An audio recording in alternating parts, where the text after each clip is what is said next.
मेरी खबर ये है कि मियाज़र की जो सीट खाली हुई है लाहौर की जी, उस पर मोस्ट प्रॉबेबली ये आपके जो वज़ीर दाखिला हैं मोहसिन नकवी साहब, उनके कागजात जमा करवाए जाएंगे।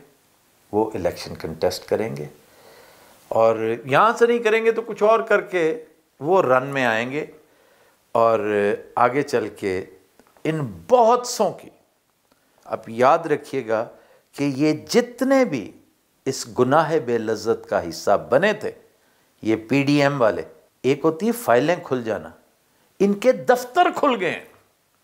नैब के हवाले से इनकी करप्शन, कई हज़ार अरब की करप्शन वो सामने आ रही। यार ज़रा मोहम्मद मालिक की ऑडियो ही सुना दीजिए इस हवाले से, वो दिलचस्प बात है प्लीज़। बड़ी खौफनाक किस्म की लिस्टें बन रही हैं इस वक्त। एक लिस्ट तो बन रही है जिसमें एक बहुत इंपॉर्टेंट शख्सियत की ने जून और जुलाई में 2 मीटिंग्स की। जून के अंदर एक मीटिंग हुई तो वहां पे कुछ और चीजें डिस्कस हो रही थी, तो वहां से सामने एक जिक्र शुरू हो गया कि जी 2000 अरब प्लस की करप्शन हुई है पिछले 2-3 सालों में। ये जो जितने पार्लियामेंटेरियंस के फंड्स वगैरह मिलते हैं नेशनल असेंबली में, सेनेटर्स को और प्रोविंशियल असेंबली को, और वहां पे बहुत ज्यादा इसके अंदर करप्शन वगैरह हुई है। और वहां पे कुछ ब्रीफ्स में यह भी बताया गया कि कुछ इदारों के लोग भी इसमें इन्वॉल्व हैं। इसके बाद इदारा भी इन्वॉल्व हो गया है। अब एक लिस्ट बन रही है और इस लिस्ट में पॉलिटिशियंस भी हैं, ब्यूरोक्रेट्स भी हैं और वो तमाम कॉन्ट्रैक्टर, ठेकेदार भी हैं जो ऐसे तमाम स्कीमों के अंदर इन्वॉल्व हैं, जिनके ऊपर क्वेश्चन मार्क्स हैं सब कुछ।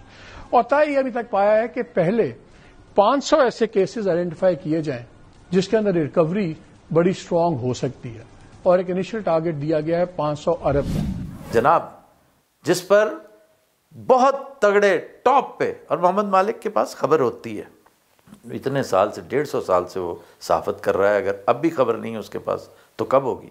तो वो ये कहता है कि एक बहुत टॉप के लेवल की मीटिंग में ये बात तय हो चुकी है कि हमारे ये जो 2,500-3 हज़ार करप्ट अनासर हैं ना, जिनमें मोस्टली ब्यूरोक्रेट्स हैं जी, पॉलिटिशियंस हैं, पॉलिटिशियंस वो जिनको मिला डेवलपमेंट का फंड लेकिन खर्च कर दिया उन्होंने अपने ज़ाती मामलात में।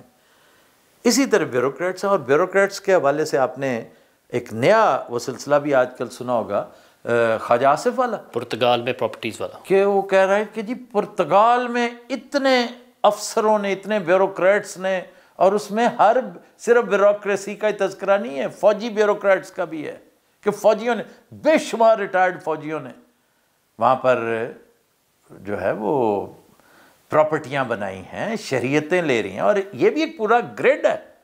और मैं जानता हूँ कि कौन है जो इसके पीछे करप्ट करने में, इनके मुंह को लगाने वाले कुछ आइटम्स होते हैं जो इसी के ऊपर फिर हार्वेस्ट करते हैं, इसी को इन स्पॉइल्स के ऊपर पलते हैं। वो नासूर, वो बल्कि वो पैरासाइट्स, वो पिस्सू जो बड़े बड़े डेवलपर्स बन के, बड़े बड़े टाइकून्स बन के आपके मुल्क पे छाए हुए हैं, इकोनॉमी पे, ये वो हैं जो इनके मुंह को रिज़्क़े हराम लगाते हैं। सबसे पहले बताते हैं कि आओ पुर्तगाल, कमाल है, बेल्जियम आओ, पुर्तगाल आओ, यूरोपीय यूनियन का बेहतरीन मुल्क, वहाँ पे प्रॉपर्टी भी लो, ये भी लो, ये भी लो, ये भी लो, और सब कुछ लो।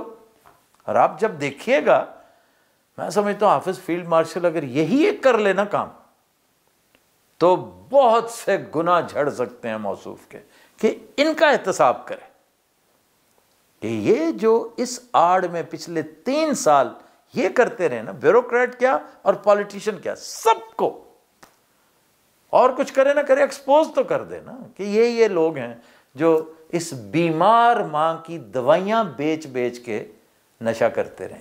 ये वही कैफियत होती है कि जो नशेई होते हैं ना, बीमार मां की दवाई बेच के तो नशा कर लेते हैं। ये कैफियत होती है करप्ट इंसान की, जो पाकिस्तान जैसे एक कमज़ोर मईशत वाले मुल्क में रहते हुए भी करप्शन का इर्तिकाब करे। नकवी साहब अगर आते हैं मुंतखब होकर, तो क्या कुर्बानी शहबाज की होगी? नकवी साहब को क्या ख्याल है, मतलब आपको कौन सा और वजीर तालीम लगाएंगे वो? वजारत दाखिला से निकाल के वज़ीर स्पोर्ट्स बना देंगे, वो उसे वज़ीर आज़म बनाएगा, वो घर का वज़ीर आज़म, ठीक है, बिल्कुल, और बिला चूनो चरा। हाँ, अगर इसको भी ये सिर्फ इन्हें इनकी आर्म ट्विस्टिंग के लिए नैब को इस्तेमाल करते हैं तो ये बड़े शर्म और अफसोस की बात है। या तो ये कि खोल दें सारे का सारा सिलसिला, एक दफ़ा बता दें कि ये कुछ होता रहा है भाई, आपको पता होना चाहिए। इससे और कुछ नहीं तो 500 अरब की रिकवरियां, ये मोहम्मद मालिक ने बता रखा है कि 3,500 अरब प्लस की करप्शन है, जिसमें 500 अरब तो फौरन चंद मोटी मोटी मुर्गियों से हासिल हो सकता है, और कुछ नहीं तो 3 महीने 4-5 महीने तो सुख के गुजरेंगे। तो इसी तरह कर कर के ये अपने मामलात करेंगे इंशाअल्लाह। जो सूरत हाल हुई है, जिस तरह मुल्क के साथ जो कुछ खिलवाड़ हुआ है, तो अल्टीमेटली इसका अंजाम यही होना था। तो ये हल्की फुल्की जो चिंगारियां नज़र आ रही हैं, राना सनाउल्लाह साहब कह रहे हैं कि कुछ हो सकता है, जैसे अभी आजकल सुहेल वड़ैच साहब ने भी एक प्रोग्राम में कहा है कि नून लीग ज़्यादा दूर जाती नज़र नहीं आ रही। बखुदा मैंने ना सुनी है, ना राना साहब को सुना है, ना वड़ैच साहब को सुना है। मैं तो इन चीज़ों को बिल्कुल, क्योंकि मेरी फ़िक्रें इससे बहुत ऊपर की हैं, बहुत ऊपर की हैं। अब अगर आप कहें कि ये भी कोई पता नहीं, इसमें भी कोई तकब्बुर की कोई चीज़ एक देख लें आप, मैक्रो और माइक्रो का डिफरेंस है कि मैक्रो ने डिटरमिन करना होता है सारा कुछ, माइक्रो को कौन पूछता है उस वक्त। ये जो आखिरी बात भी आपने की है, इवन मियाँ अजहर वाली सीट से मुताल्लिक भी, जी जी, ये भी मैं इसको माइक्रो समझता हूँ।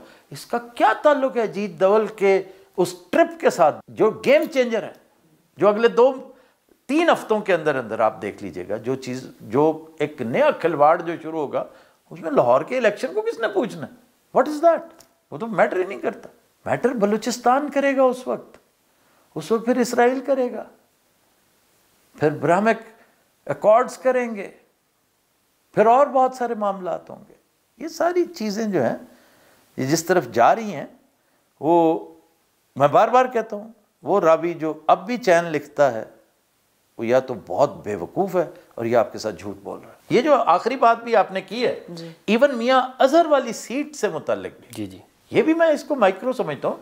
इसका क्या ताल्लुक है अजीत दवल के उस ट्रिप के साथ, जो गेम चेंजर है, जो अगले 2-3 हफ्तों के अंदर अंदर आप देख लीजिएगा, जो चीज़, जो एक नया खिलवाड़ जो शुरू होगा, उसमें लाहौर के इलेक्शन को किसने पूछना है? What is that? वो तो मैटर ही नहीं करता। मैटर बलूचिस्तान करेगा उस वक्त फिर इसराइल करेगा, फिर ब्राह्मिक अकॉर्ड्स करेंगे, फिर और बहुत सारे मामलात होंगे। ये सारी चीज़ें जो हैं, ये जिस तरफ जा रही हैं, वो मैं बार बार कहता हूँ, वो रावी जो अब भी चैन लिखता है, वो या तो बहुत बेवकूफ़ है और या आपके साथ झूठ बोल रहा है।